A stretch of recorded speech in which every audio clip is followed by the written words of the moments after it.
Hello and welcome to Contemplations episode 7. My name is Hugo and I'm here with Josh, and this is a show this is a Lotus Eaters podcast where we talk about some deeper stuff. We can try to stay clear of current events and we try to bring you a discussion about topics that we thought you might find interesting and valuable. And today we're going to be talking about Marx's life, and specifically about Marx's early life and how it kind of affected his beliefs. And so take it away, Josh. Exactly. So the reason I thought this would be interesting is that there are lots of biographies of Marx, but none of them really discuss his life in context of his ideas. And what I'm going to do is just go through and give you a brief timeline in the first part about his early life, and then I'll do the rest in the second part for his later life. And I think there are lots of lessons to be learned about his experiences and how they shape his later beliefs. And for most of his early life, he actually wasn't really interested in politics, but I'll get onto that a little bit later.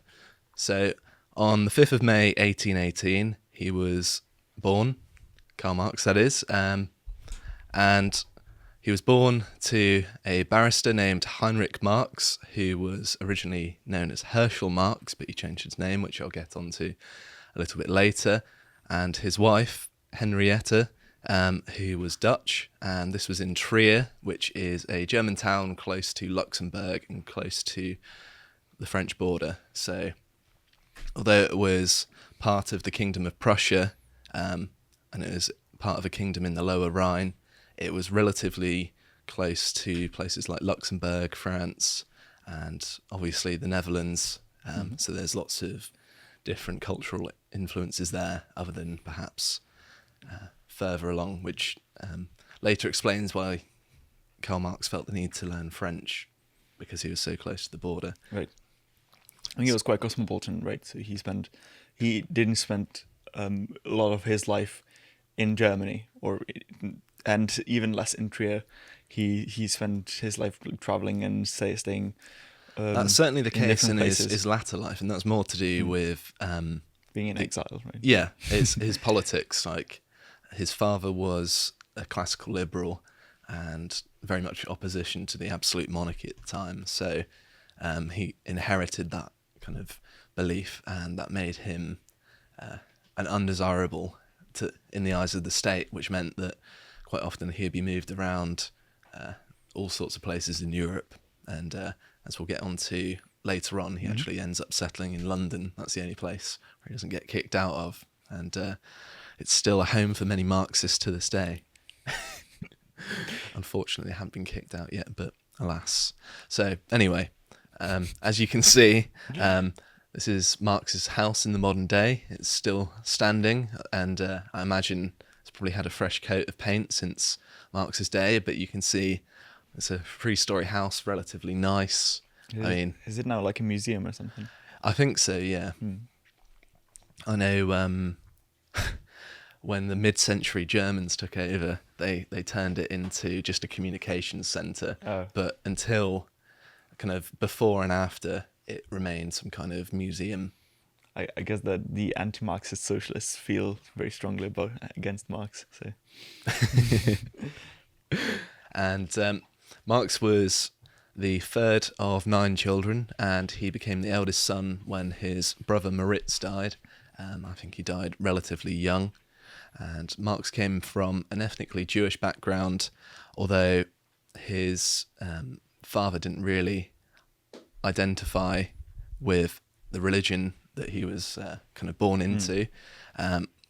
However, Marx's maternal grandfather was a rabbi, and his paternal line had been involved in Judaism in Trier since 1723. So there was some kind of tradition running through his family of that. However, Marx always talked about people who are Jewish in the third person and never really considered himself as being part of that.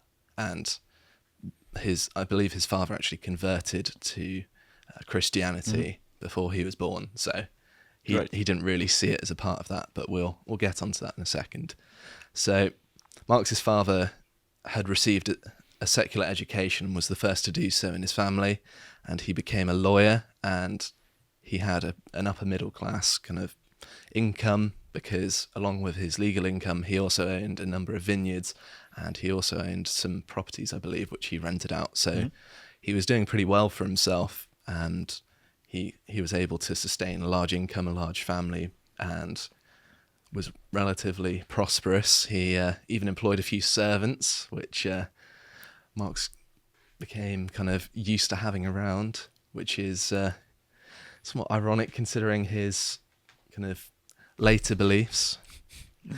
Yeah, so it's I don't know if you meant to mention it here or a bit later, but at this point, or in his childhood and early adulthood, Marx was a liberal. Like, I mean, he grew up in a liberal family, and he kind of overtook, by osmosis, his family's beliefs and his father's beliefs, and so he wasn't really involved in politics that much.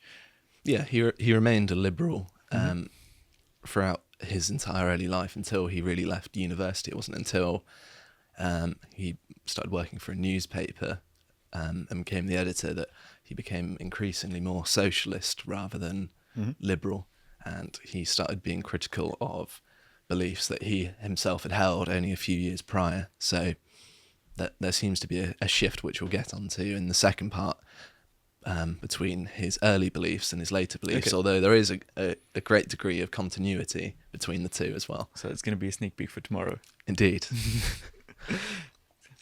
So Marx's father considered himself a man of the Enlightenment, and he was very much interested in the ideas of Kant and Voltaire, and he considered himself, as I said earlier, a classical liberal and wanted constitutional reforms in Prussia, which still remained an absolute monarchy.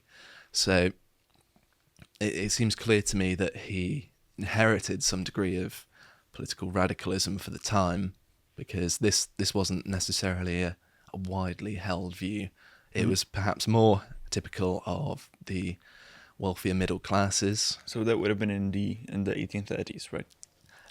Yeah, around that time. So Well, you had the Europe-wide revolutions in 1948, which I'm sure you're going to talk about later, but those were kind of in that spirit against the aristocratic order. So that was kind of, it indicated there was this kind of current of, or undercurrent of, ideology or liberalism that would be strong enough to change something in 1848, or at least rise up in quite a big fashion. It remains to be the largest demonstrations or largest revolutions in European history. although it is worth noting that he was only born in 1818, so it wasn't 19. He was only 12 when it was like 1830. Right. So the kind of link between that might be a little bit difficult, although I'm sure he might have been aware of what was going on. I'm sure even children were aware of what was going on, to be honest. So as I touched on earlier, Marx's father previously identified as Herschel, but there was some kind of revoking of Jewish rights in the Rhineland, and that meant that he had to kind of, to sustain his business and his income, he was kind of pressured to convert from Judaism to Christianity, even though it seems to me that he was probably an atheist. He just wasn't very open about it, because why would you be at that time? Yeah, exactly. So especially if he's kind of considering himself a man of the Enlightenment, it seems to me that it was a religious conversion of convenience rather than anything ideological there. And Heinrich actually educated Marx until the age of 12, so he was homeschooled by his father, and it seems to me So his older brother would have been dead at that point. I believe so, yeah. Okay. So I think his father dedicated a lot of time to Marx Yeah, and developing that's him. why I thought this would be the case, yeah. And Marx always spoke very positively of his father, and he was, even when he was long dead and he was talking to his children, he would say very positive things about him, and it seems like he considered him a very big influence. And he supposedly was very distraught when he died, and this is much later on. I'm kind of skipping ahead. However, when his mother died, he was kind of indifferent. So that kind of although it's not very nice, it kind of shows the difference in relationship between his mother and his father. He was very much his father's son, it seems, and he inherited a lot of his beliefs about the Enlightenment. And as we'll get onto later on, he was very critical of Christianity, and he was kind of like the new atheist of the past, in that he saw his main opponent to be religion rather than anything political. Right. And we'll get onto that a little bit later. So, from the age of 12, in October 1930, Marx enrolled at the Friedrich Wilhelm Gymnasium in Trier, and this was a relatively liberal school, which is not surprising considering his father's beliefs. He would probably want to find him a school which was at least sympathetic to his own beliefs. And as you can see here, there should be a picture. I'm going to skip a little bit ahead here, but in September 1935, Marx graduates from the Friedrich Wilhelm Gymnasium with good grades in Latin and Greek, decent in French and maths, and low grade in history. And the low grade in history is something I would like to point out, because it seems to be like a recurring theme in his later life that he has a very poor understanding of history, in that he's saying that history is a history of class struggle and things like that. That's kind of a ridiculous statement, because for most of the time the classes stayed very static, and class struggle is something that is very much a view that is inherited from his own beliefs actually in the world. It's not really something that was kind of an orthodox view of history. Right. I mean, I'm a bit hesitant judging him based on his high school grades. That's a bit of a low-hanging fruit. I'm not even like it. It's funny. I agree that the history was something that he took very seriously later on, and that he wrote about, and he incorporated into his analysis. So it's funny that he'd had bad grades in high school, but I don't think that's indicative of the quality of his writing. I don't want to make fun of children who get low grades. That's not what I'm trying to do here. It's trying to link it to his later views, because what I'm trying to suggest here is that his kind of poor view of history carried on into his adulthood and his later theorizing. It's not so much that I'd expect him to have some kind of total understanding when he was young, but it seems to me that this carried on. And it is also interesting that he did particularly well in the languages and reasonable at maths. And people who generally do well at languages seem to be more kind of people-focused, extroverted. And we'll see that later on with how he treated his university life. It seemed like rather than going to his lectures and doing work, he enjoyed socialising, which, I mean, I cannot criticise, because I very much did the same thing, but I'll get onto that later. So, when he graduated in October 1935, he was only 17, and he attended the University of Bonn as a law student, which was upon his father's insistence, but he didn't actually want to study that. He wanted to study philosophy and literature, which he felt more interested in, but his father wanted him to carry on in a practical profession. He didn't see him getting a decent job if he studied philosophy and literature, which is probably true, to be honest.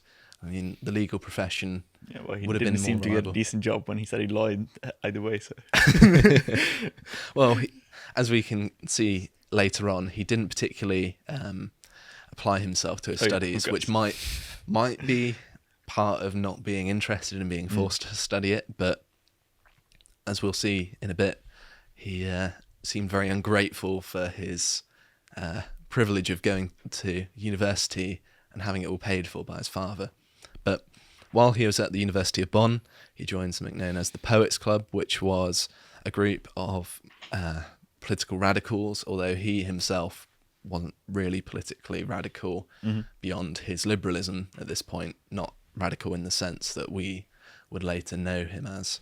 And this group was so radical that they were even monitored by the police. I would imagine that at that time that wouldn't take much. No, I mean, there was a consistent theme running through Marx's political life where he would always have run-ins with political censors and the police, Yep.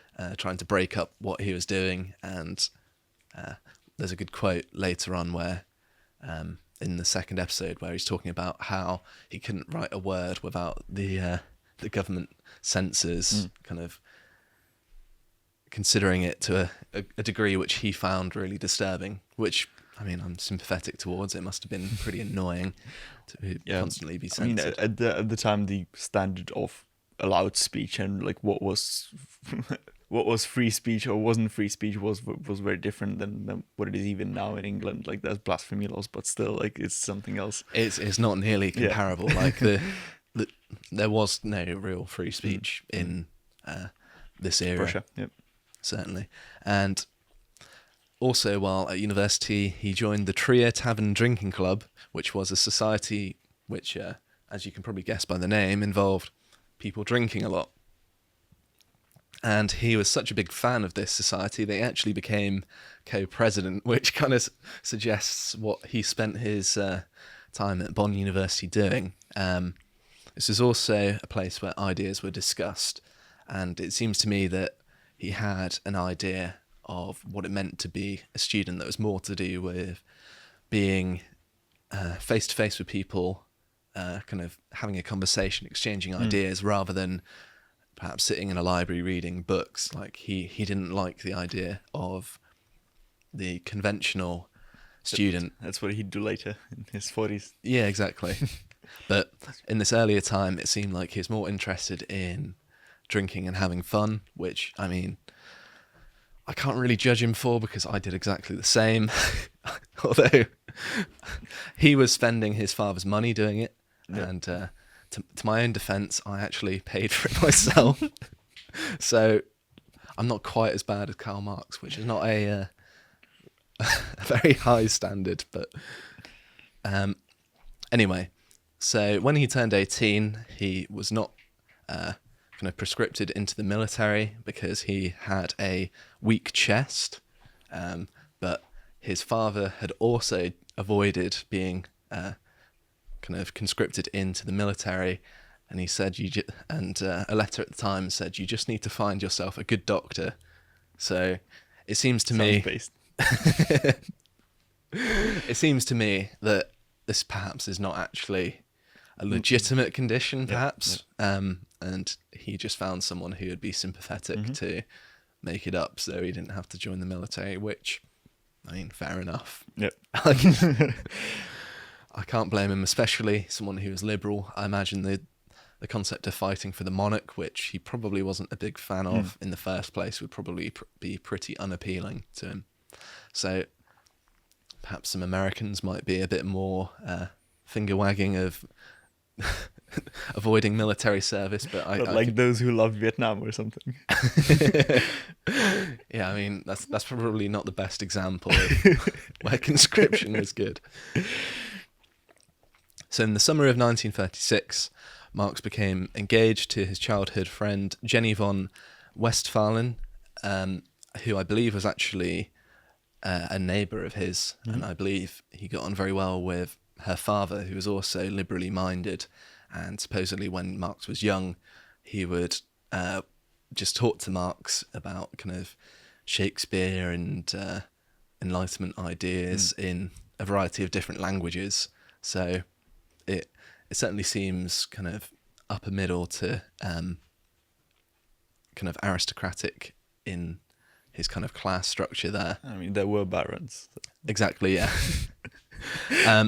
So Jenny was a petty noble with connections to King James I, and also the House of Stuart and the Dukes of Argyll, and this was, I believe, through her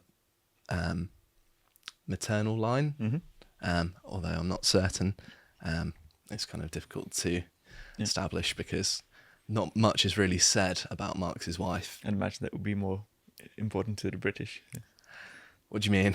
Oh, the royal ties to the Scottish. Yeah. No, it's just that. Yeah, I mean, she's got noble ties, and that's Yeah. So I mean that's where it kind of ends for me, but because I don't really know much about different like royal families and things like that. So that it kind of is something that I would like to take a minute to say I'm not exactly the biggest fan.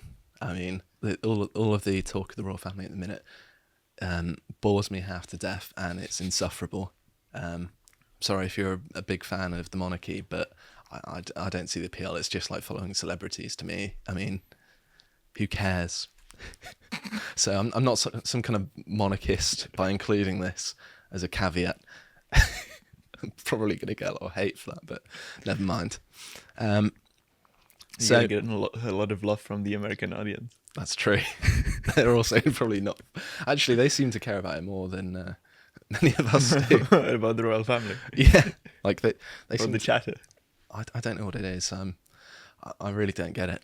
But anyway, back to Marx's wife. She was a critic of German theatre and was kind of involved in political activism. So it's not surprising that she kind of fell in with Marx, and she actually broke off a prior engagement with a young aristocrat to be with Marx, which was obviously controversial due to the differences in religious and social class in their backgrounds. But it seems like they were genuinely good friends, and it was a marriage of actual romance rather than just something that was arranged. Yeah. And I mean, it had been kind of arranged, but it was also, kind of, as you said, yeah, romance, they got along well, and I mean, their families were close together. It seems so, yeah. And interestingly, the ties to the kind of Scottish nobility come up later in Marx's life. This is a little bit of a tangent, but an interesting one nonetheless. In 1854, Karl Marx was arrested for trying to pawn some of Jenny Argyle's silverware bearing the ducal insignia, and the police suspected that a German refugee could not legitimately acquire this silverware, and therefore they arrested him because they thought he was a thief. So that was in England. Right? Yeah, this was when he was living in London. Yeah. And I just find that really interesting. That I mean, he also looked very rugged and unkempt. So yeah, that's true. So I can't blame them really. Yeah, loads of quotes from his time at university just kind of refer to him as this kind of dark-looking figure, like a wild man, long hair, long beard sort of thing. But especially later in London, like the reports about like what his lifestyle was and kind of hygienic habits and things like that. He was not exactly flattering. He was only a few steps away from being a vagrant at that point, I think, when he was living in London. Like the conditions were clearly appalling. Yep. Not because of a lack of income, though. Not because of a lack of income. Yeah. He. But we can get there. Yeah, we'll get onto that later.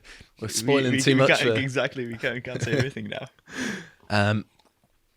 Also, just to emphasise his wife's aristocratic ties, her brother would go on to be the Conservative Interior Minister of Prussia between 1850 and 1858. But despite their kind of political differences, as you can imagine, being somewhat of an aristocrat, and his sister and Marx were kind of liberals and later socialists, they still stayed on good terms, and it seems like they were able to kind of put politics aside and remain civil from the exchanges of letters that have been looked at, which is, I suppose, nice. That it would be nice if people nowadays would take the same approach and look beyond people's politics, but alas. So in August 1836, Karl Marx, while he was at university, fought a duel with a member of the Borussia Corps, who was a university noble society with the slogan "Bravery and Loyalty of the Crown." And as you can imagine, what was it about? I couldn't possibly guess. I mean, I wonder, but this seems to be an exception to their rules as well, because the Borussia Corps, they tended not to duel people outside of their own membership because they viewed them as beneath them, which also might be a telling aspect of the kind of people there. it's mainly a collection of aristocrats. I mean, you have to wonder why Karl Marx had a problem with one of these people. I couldn't possibly figure it out. It's not actually clear from the historical documents what the problem was or why the duel was started. But might have been over some dumb beef or something like it probably drinking, was, yeah. But can't imagine it being political. in defence of the sounds Bow bad. Russia Corps, they're actually closed down by the mid-century Germans because they refused to prevent Jewish people from joining their society. So they were somewhat redeemed in the eyes of history in standing up to those people. I don't want to get demonetized, so I'm not going to name them. So when you hear of a duel, you automatically assume, pistols at dawn, the Wild West sort of thing. They go to the square with pistols behind their back, and when the clock strikes, they draw. But it wasn't really like that.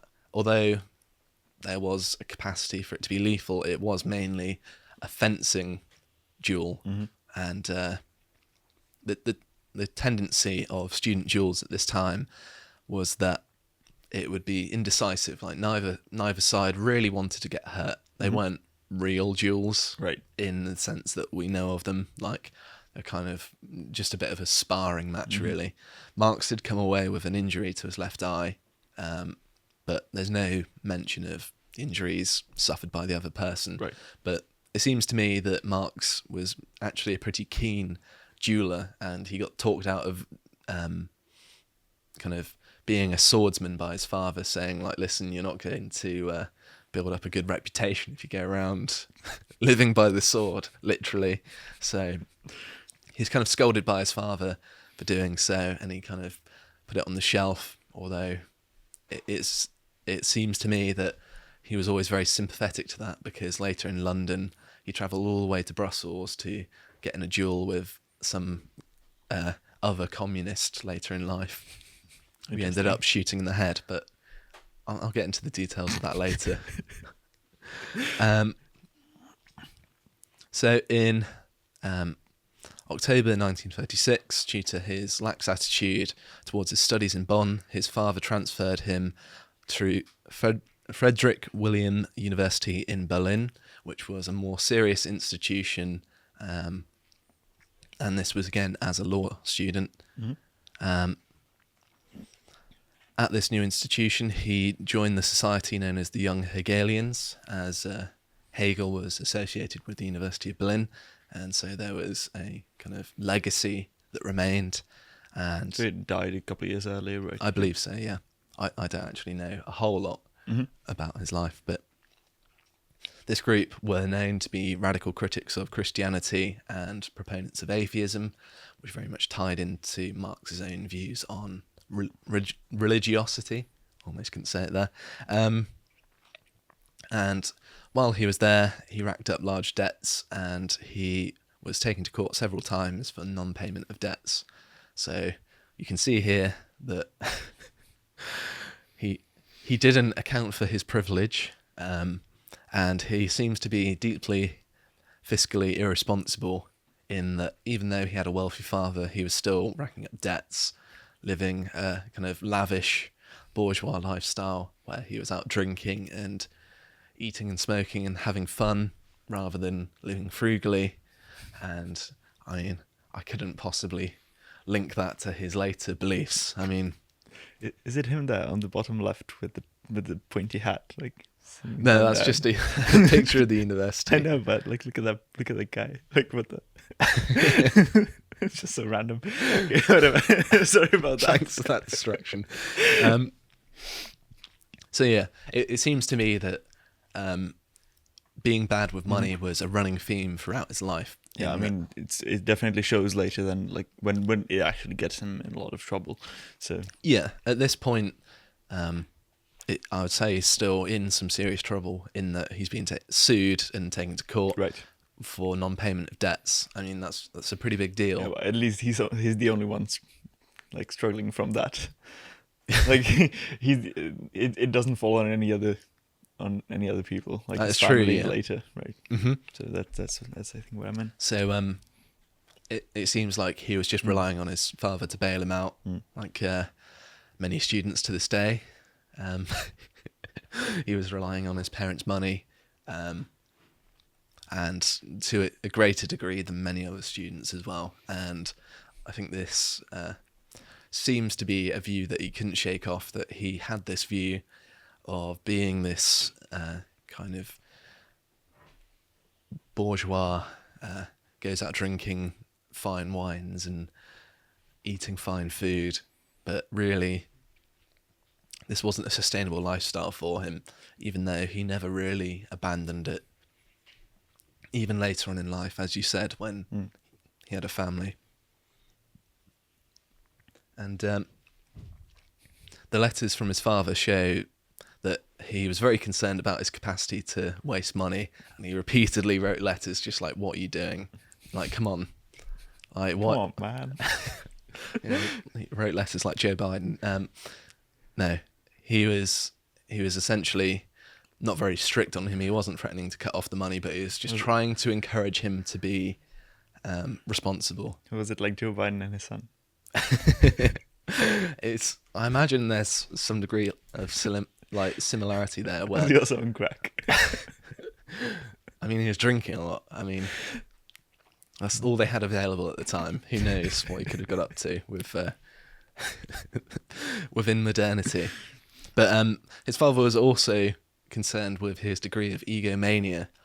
And this, of course, was before he even got involved in politics. He seemed to be very egocentric and viewed himself above many other people, despite his middle-class background. Like, even the aristocrats he viewed as beneath him.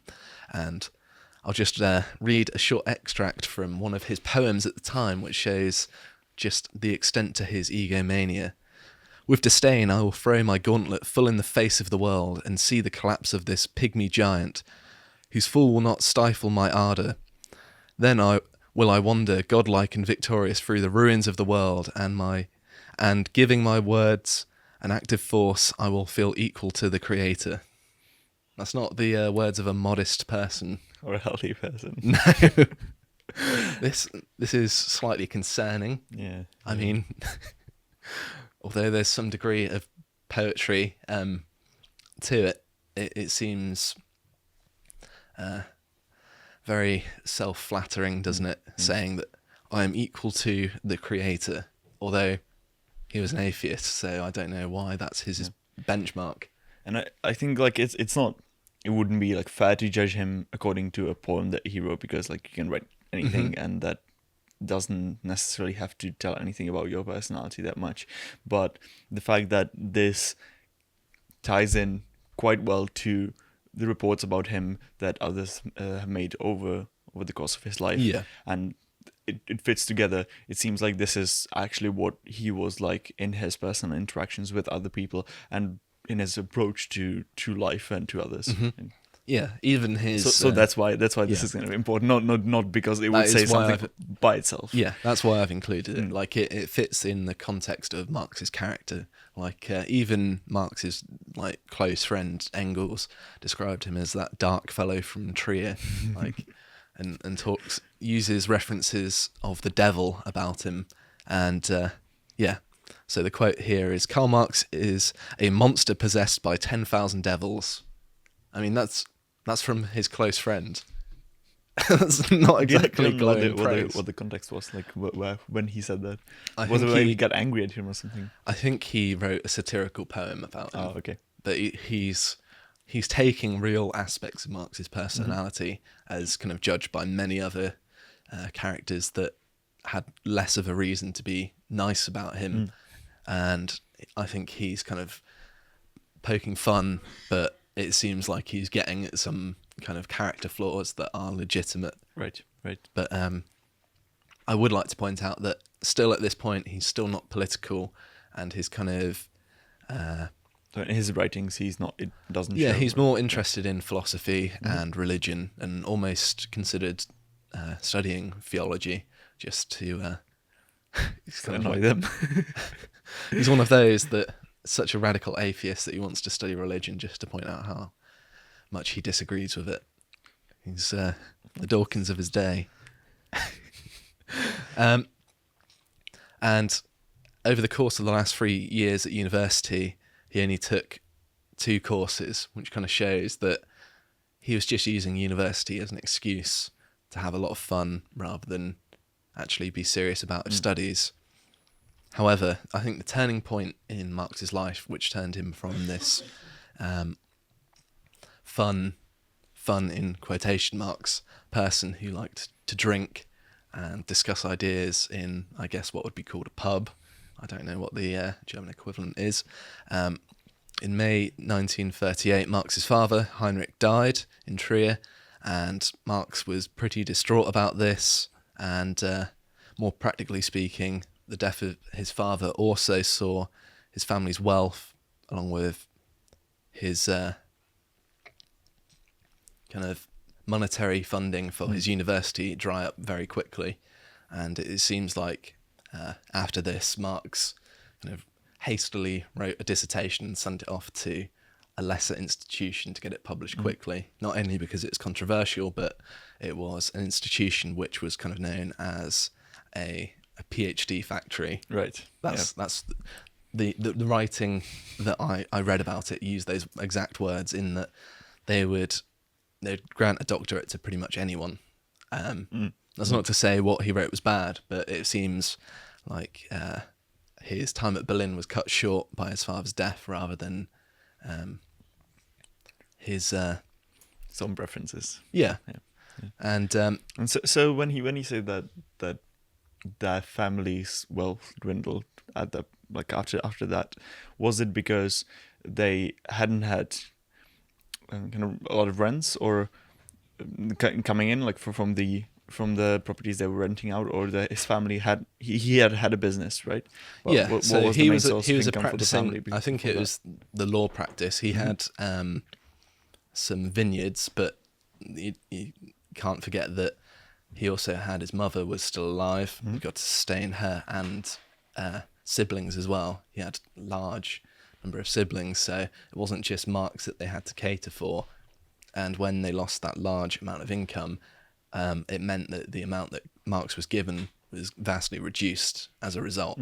And because it spread so thin, it seems to me that Marx had to actually go out and work himself to actually sustain himself. It would seem like a small amount, but there's no real figures where we can say objectively this was how much he was getting and this is what he could afford yet, because I don't think anything survives from that.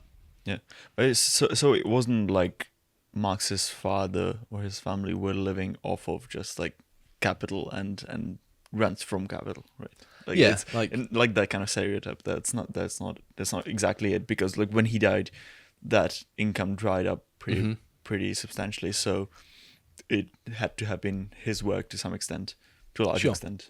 I think the legal practice was still the main kind of breadwinner for the family, but I imagine the renting it wouldn't be very expensive. It'd probably be a cheaper property, because the house themselves was only a 3-story house. I mean, only, but by kind of wealthy standards, that's not huge. It's not like a country estate, like an aristocrat. Right. You could actually afford to live off of their own wealth. Yep. They still had to work, which is kind of part of the upper middle class definition I gave earlier, in that they were still reliant on having a job, but in working they could live a very affluent lifestyle. Yep. Okay. So I'm going to cut it there. And so that's kind of an overview of Marx's early life up until he left university. And tomorrow we're going to be going over the rest of Marx's life and how much worse it gets from this point onwards, pretty much. And so tomorrow it's actually going to be a bit more kind of relevant to what he thought about things, because that's when he developed his ideas, and then we're going to be able to connect his life experiences with his thinking and with what he kind of gave to the world a bit more, right? The reason I focused on this early life part here is because I think that a lot of his experiences here are instrumental in shaping his views later.